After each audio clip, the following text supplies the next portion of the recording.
Yo, John Bombers. What's up? It's Dave Snider, Andy McCurdy, otherwise known as the design and development crew at Giant Bomb. And we've come here symmetrically to tell you a little bit about our impressions of Warhammer, since we're pretty much the nerdiest sort of PC MMO players.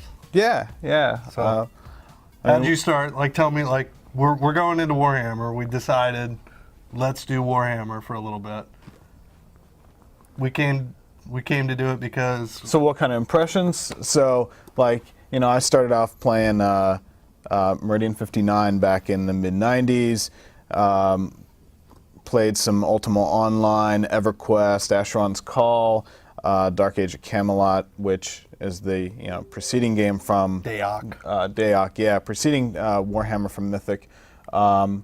Moved into WoW. Been playing WoW for a while. We're both heavily addicted to WoW, I'd say. Yeah.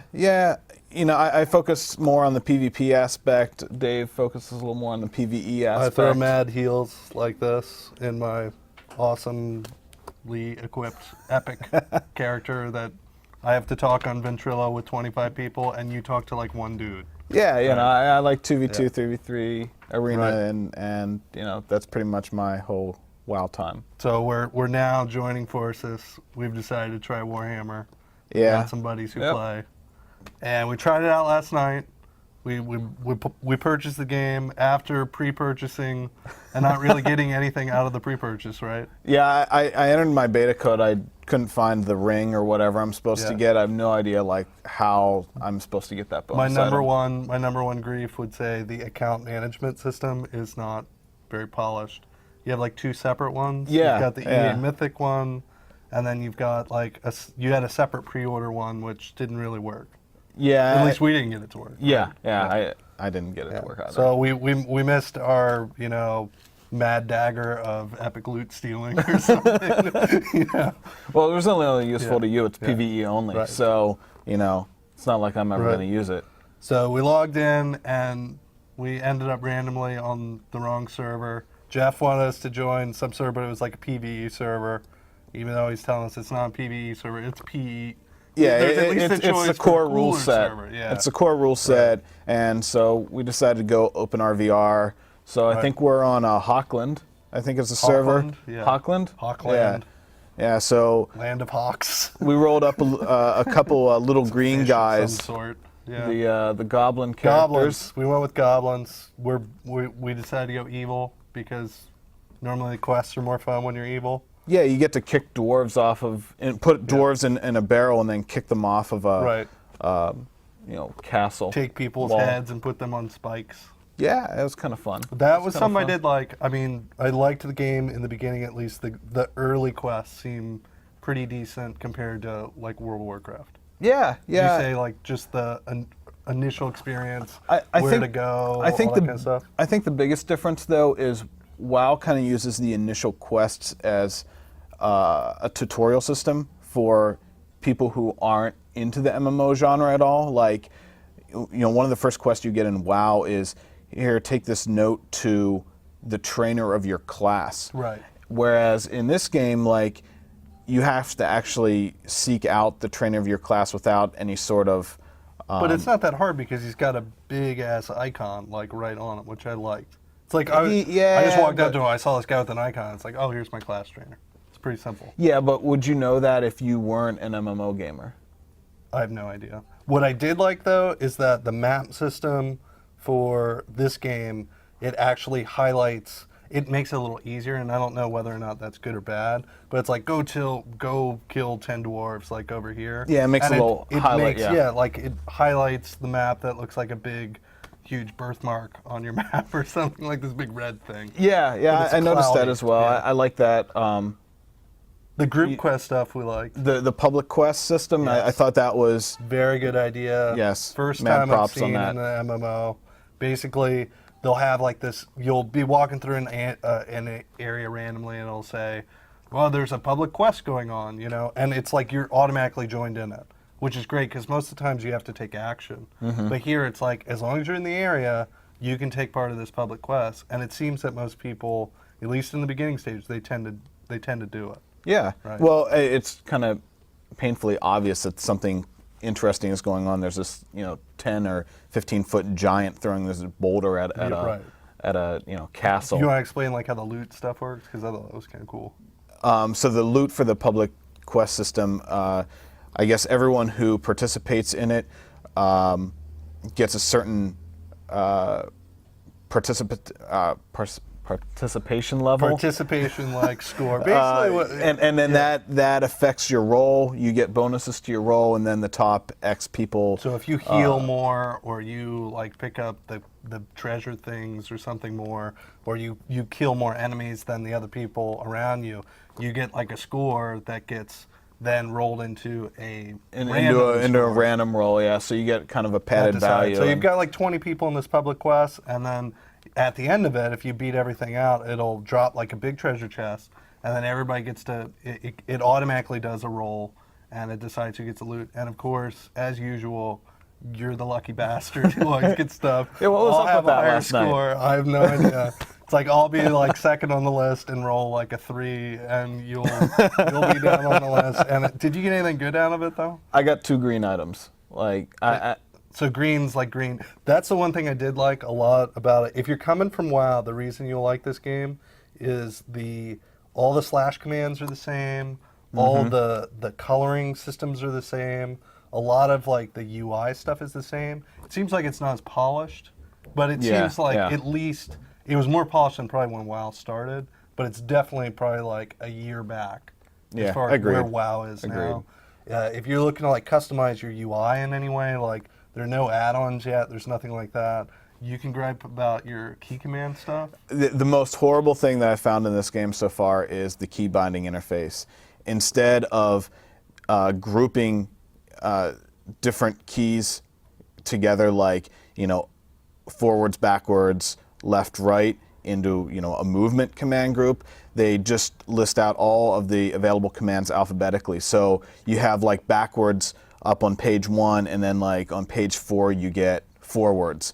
And so that's a pain because I'm one of those horrible left-handed mouse people, and so I have to remap my key for everything. Horrible.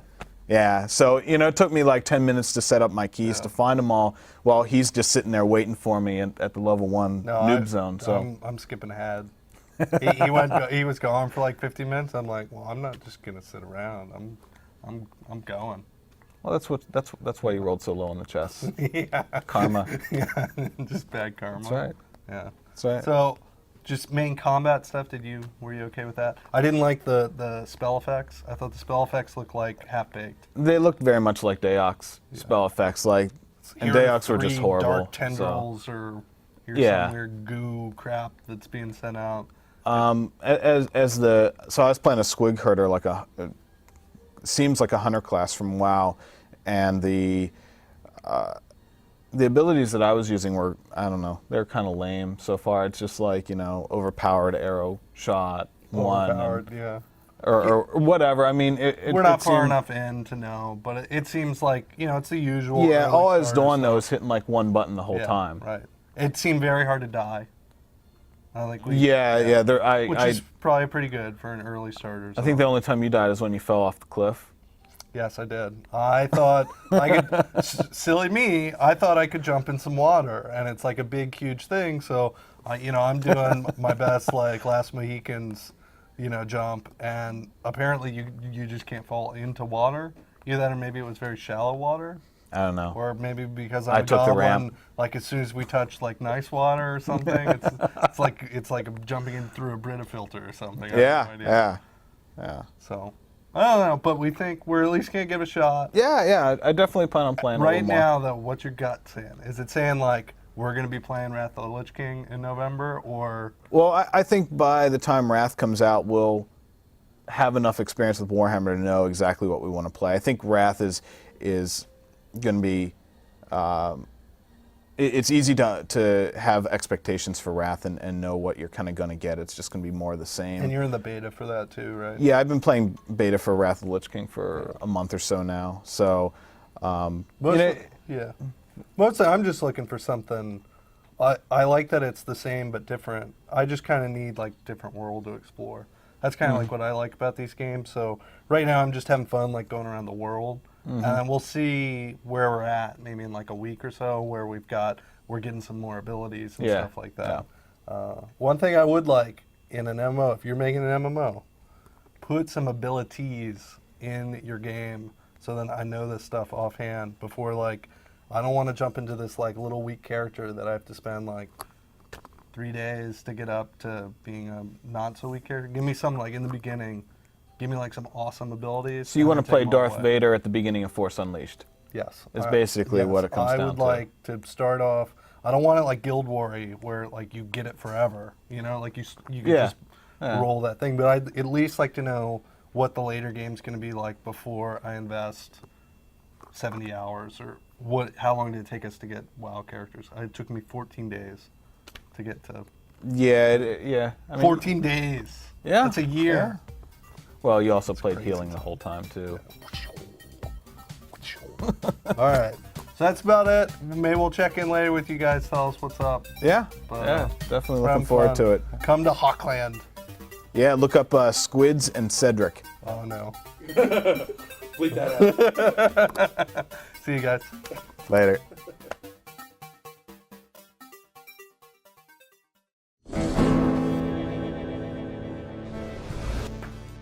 Hey, what's going on? It's time for the second installment of our ongoing coverage of Warhammer Online. The game's been on shelves for about a week now. The servers have been live for coming up on a full week here, and we'll check in with the guys and see how they've been progressing. Yo, John Mom. Unlike Dave and Andy, I picked a character right from the get-go, enjoyed playing it, and have just stuck with that one character. So I'm playing a Marauder, which is on the Chaos side, which is part of Destruction. The whole, like, 3 races, 2 faction, like what's a race, what's a faction, like that's still trying to kind of wrap my mind around that. But yes, Marauder, which is Chaos, which is part of Destruction, which is fighting the Empire, which is part of Order. You know, I started last week playing a Squig Herder with Dave. He was playing a Shaman, and we're playing on a kind of high pop server, and Badlands, and the queue times are absolutely horrible. 30 minutes to log in at prime time.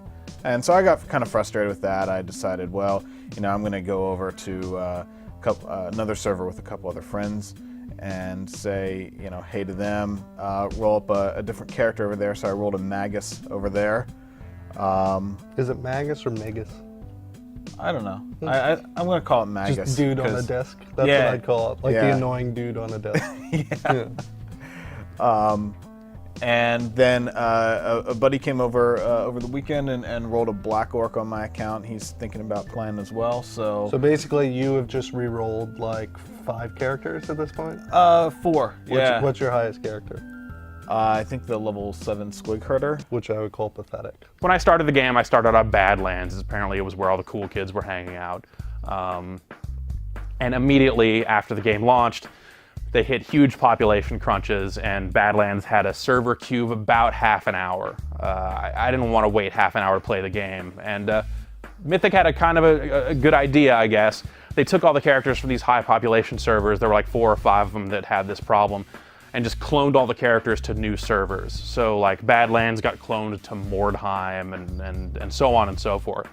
The only problem is it seems like no one bothered to go over to the new server. I feel like I was tricked or something. Like, dude, yeah, I just want to play the game. You know, it's like I could sit here and watch this counter tick down from 31 minutes, or I could just go gain levels. But it's like the characters are separate, so it's not like my progress over here has any impact on the old server. So now this cloned version is really the main version because I've leveled him up to level 15, and I still have some level 5 guy back on this old server that I'm probably never going to play again. So you're doing your normal thing, like what you did, the exact same thing in WoW. You just re-roll characters to try and figure out which one's the best. Well, I knew what I wanted to play in WoW, though, because I played the beta a bit more extensively. Right. So I started off playing a priest, and I, you know, leveled up that. But here you're looking basically for the best min-max PvP player.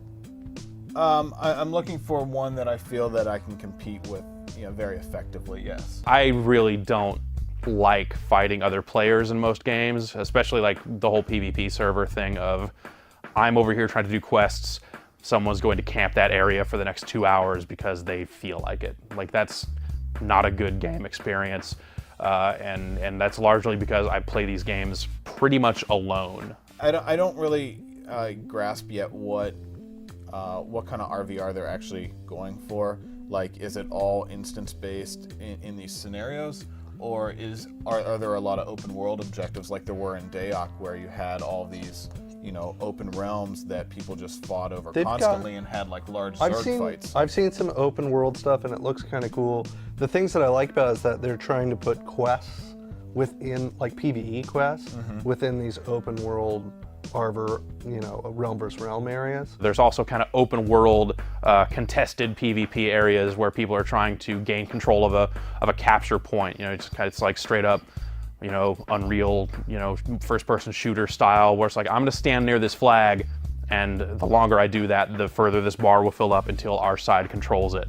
And then when that happens, it locks for like 15 minutes, and it gets like 5 guards standing around it, so that you know, if the enemy comes and tries to attack, they'll have to fight their way to it. Even with like a huge pop server where you're running into, you know, queue times, I still see like a lot of these areas just kind of like ghost lands, and it looks like something's going on because this game, one thing I've noticed is there's tons of NPCs, like all over the place. Okay. Like just random NPCs that are kind of fighting each other. More than in WoW? Yes. Oh yeah. Yeah. Not just like NPCs that you're going to talk to, but like fighting world NPCs that are just there. Okay. So like they're basing a lot of this content around these areas that look, you know, hugely populated, but it's really just like a lot of NPCs that are fighting. But as you're fighting players and doing stuff that helps out your side, you get these renown points, and that's a separate rank. So I'm like renown rank 9, I think now, and that's just been from, you know, killing other players, jumping into scenarios, and just kind of doing stuff as it comes naturally. I'd say in general, I'm really, really liking Warhammer. The only thing I don't like about Warhammer is the combat. Like the actual, and it's just little things. Like right now, the things that are bothering me the most on Warhammer are the animations and the spell casting, which seem like very, very off.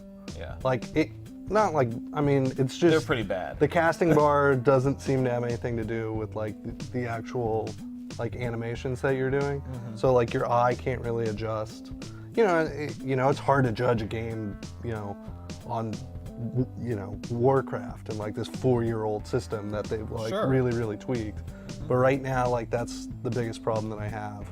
Like the other one that's having a problem is like within the, you know, just the PvE stuff, when you're like casting and trying to pull in an enemy, it's like he'll stick in a spot. I don't know if you had that problem with your squid. Yeah, he'll stick and then immediately just like show up next to you, like he used a teleport skill or weird pathing issues where if they start around like an object, that they'll path around it a couple times before they make it to you. Yeah, I've seen that as well. The other thing that we talked about this earlier, but the thing that we're really worried about is that melee characters could potentially be very, very overpowered in this game because of the CC or crowd control. Yeah. Basically looks pretty looks limited.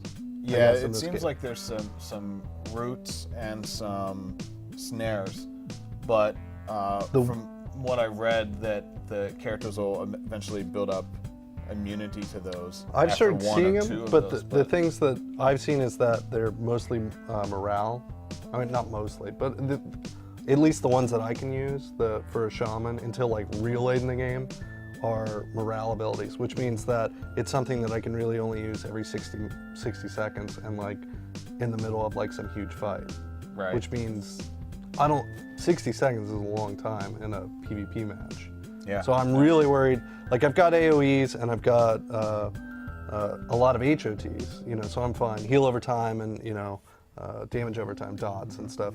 But I can't, I'm really worried about keeping the melee guys off me, because it also seems that Warhammer, the melee guys have just a huge amount of health. Like, oh yeah, definitely. Now, it seems that they're trying to counter that by having a much larger range of like the actual casters.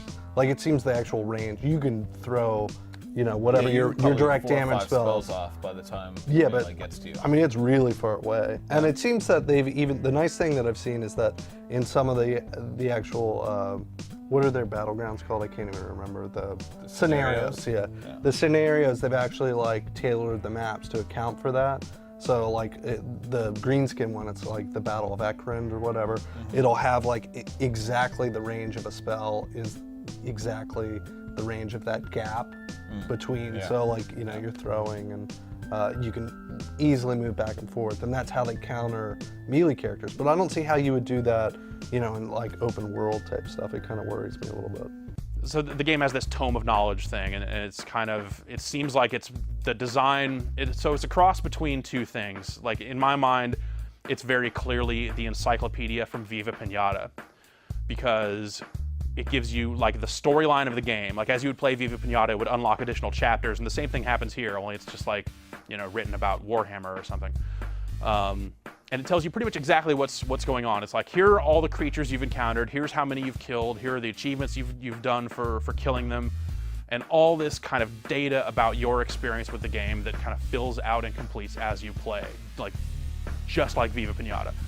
But then on top of that, it seems like it's also designed to prevent you from having to rely on other websites and all these external clients and stuff. So if you look at like World of Warcraft, my experience with World of Warcraft was like almost solely defined by Thoughtbot, by like alt-tabbing out to Thoughtbot, going like, where the hell am I going? Okay, here's where the dot is on the map, let's go there. And like just running from point A to point B. They take that and put some of it directly into the game itself, but not in that exact of a manner, so it doesn't feel like cheating. When you get a quest, it'll light up, it'll like actually kind of just color a certain part of the map, which I actually didn't really notice at first. I was like, why is the map all stained? Did someone pour coffee on my map? Why can't I see where the hell I'm supposed to be? Oh wait, those stains are where I'm supposed to be going. So they actually point out kind of the general areas of where you're supposed to go and where you're supposed to find NPCs, or if you're supposed to be like out trying to find specific types of mushrooms or kill specific types of trolls. It tells you pretty much exactly where they are, and that's really handy and prevents you from sitting there with a laptop open the whole time going like, okay, where's this chain? Where's this quest chain to? What am I doing? Where do I go to get the good stuff? Like it just kind of streamlines that and kind of keeps you in the game. So that all seems pretty smart, I guess. So you're thinking you're gonna stick with it? Yeah, for a little bit yet, at least. I'm definitely been switching back and forth to WoW, just getting like arena games in, but then. So what are you coming back doing next on your year WoW playing. character right now? Just playing arenas.